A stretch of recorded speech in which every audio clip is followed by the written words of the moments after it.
Hey guys, it's Rachel from Little Ring Lamb, and today I have a book review or series review on the Crazy Rich Asians trilogy. So this includes the first book, Crazy Rich Asians, the second book, China Rich Girlfriend, and the third book, Rich People Problems. Now, I am actually going to be doing this review spoiler free for the whole series, so if you haven't read any of the books, I'm just going to talk about the series in general. Spoiler free. If I do feel the inclination to spoil something, I will let you know beforehand so you don't have to worry yourselves at all.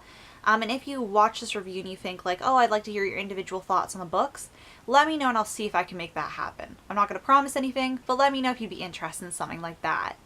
So basically, if you're new to my videos or just need a refresher, I read books in 5 different categories: plot, characters, cover, suspense, and overall in terms of reading again very soon, 5 out of 5, not so soon, 1 out of 5. So this kind of differs a little bit because it's a series, because I'm combining pretty much most of the books together. Some books I might have a different feeling that I don't want to include to the overall score. It's just a bit of a, mishmash of feelings. So basically, also I forgot to mention this series is by Kwan, and it's completed now. As far as I know, it's just a trilogy. I looked on his website and it said it was just a trilogy, so it's completed. And these were his, these are his first 3 books. He hasn't written any more books, and I'm really excited for when he does. And yeah, I had a really good experience reading this. So I had Crazy Rich Asians on my shelf for a while. I picked it up from Value Village really soon after it released because it was one that I was really excited about to read, because I heard on the back, as a quote saying, a dizzily shopaholic comedy, wickedly delectable. And it kind of, in the synopsis, reminded me of the Shopaholic series by Sophie Kinsella, which is one of my favorite series. And it sounded like a really good contemporary. It was getting good buzz. And I waited so many years, and I just read it this past, I believe it started at the end of April, or it just started in May. Cannot quite remember. And then I immediately read the sequel, and then I had to wait a little bit, and a week or 2 later I read the 3rd book. And they're such good, fast-moving books-ish. I'm going to get to that. There's a little bit of a slow part for me, but yeah, could get into that with my review. But first, a synopsis. So I'm just going to tell you the synopsis of the first book, spoiler free, because obviously I'm not going to tell you the synopsis of all the books. But all the books kind of subsequently follow the story along. So the first book is basically about a girl named Rachel, and she decides or agrees to visit her boyfriend's family in Singapore. And she expects a traditional Chinese family, and she expects the trip to be relaxing, but she has no idea what she's in store for. Also, I'm looking at the back cover if you're wondering why I'm looking down. So basically, Nick comes from a very affluent family. They're very, very rich. And he doesn't come from a super traditional family. His family comes from a large amount of money, and there's a large amount of privilege and power that comes along with that. And he and Rachel are attending his best friend's wedding, which is called the Wedding of the Year. And Nick's mother isn't quite so sure Rachel is the girl for him. So you kind of have a lot of characters in this story. There is a family tree at the beginning, and you follow quite a few characters. You follow their spouses, their girlfriends, their boyfriends, their husbands. There's so many parts of this, but you follow a main few cast members around. And I just found it so interesting. The perspectives do switch, but they don't go in an order. They just switch from here to there. And I really liked that, because then it wasn't super predictable. And I found that I get to somebody's perspective, and I get thrown to another one and be like, oh, I just want to get back to this perspective. I'd read that next perspective and have the same feelings over and over again. So for plot, I give the books a 4.5 out of 5. Now, the reason why I didn't give the plot a full 5 is because the first book, I found one of the main characters, Astrid. Her storyline was interesting, but I feel like it really started picking up midway through the second book. And there's also another storyline that I don't want to spoil that was quite slow. But also, one of my biggest issues with the beginning of the book is we get kind of thrown into Rachel and Nick's relationship, but we don't get a lot of context and background. I wish we would have had some flashbacks to see, so we could really see their relationship form, because we kind of get introduced to them right when a point where they're about to go off to a wedding, and it's a big deal in the relationship, and the relationship is formed.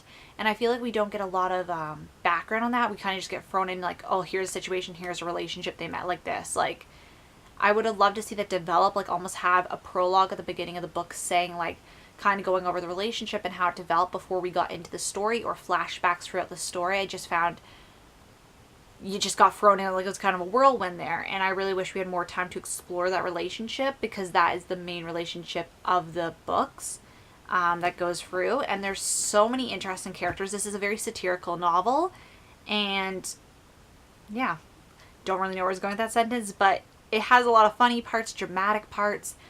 It's, to me, what I would describe it as if I was going to relate it to the feeling of a TV show, not the TV show in general. I would compare these books, reading these books, as a compared to watching like Gossip Girl, like a show like that.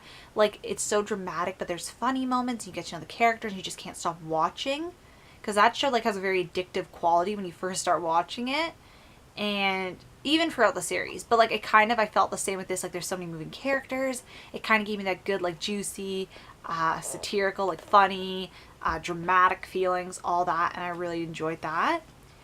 And then the second and third book I felt very, very similar about, but I really loved how the second and third books really focus on this one character, which I'm going to get into now.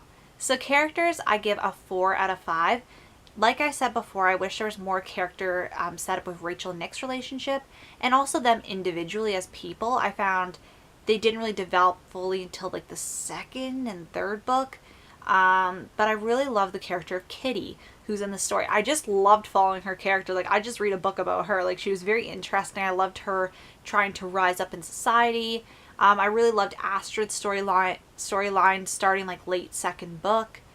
Rachel's a really good storyline ending of the first book. It leaves you on a little bit of a cliffhanger, which I didn't know this was a trilogy, because on Goodreads I saw that the second book, China Rich Girlfriend, was the second one in the series, but it didn't say the third book, Rich People Problems, was the third book on Goodreads. So I didn't even know. I was like, there better be a third book, because there was another cliffhanger. Like, he keeps you hooked, and the books feel like it's just one, like, it's just a continuous story. Like, there's not really any breaks in it, which I really do enjoy. It would really have sucked if I read this when it was publishing, because I would have had to wait. So I was kind of happy I was able to binge the series.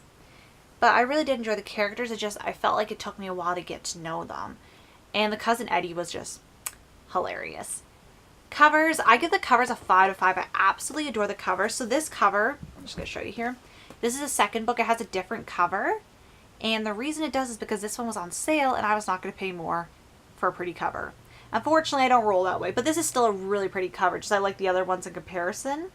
But I love the silhouette because that is similar to the other cover, so it kind of matches.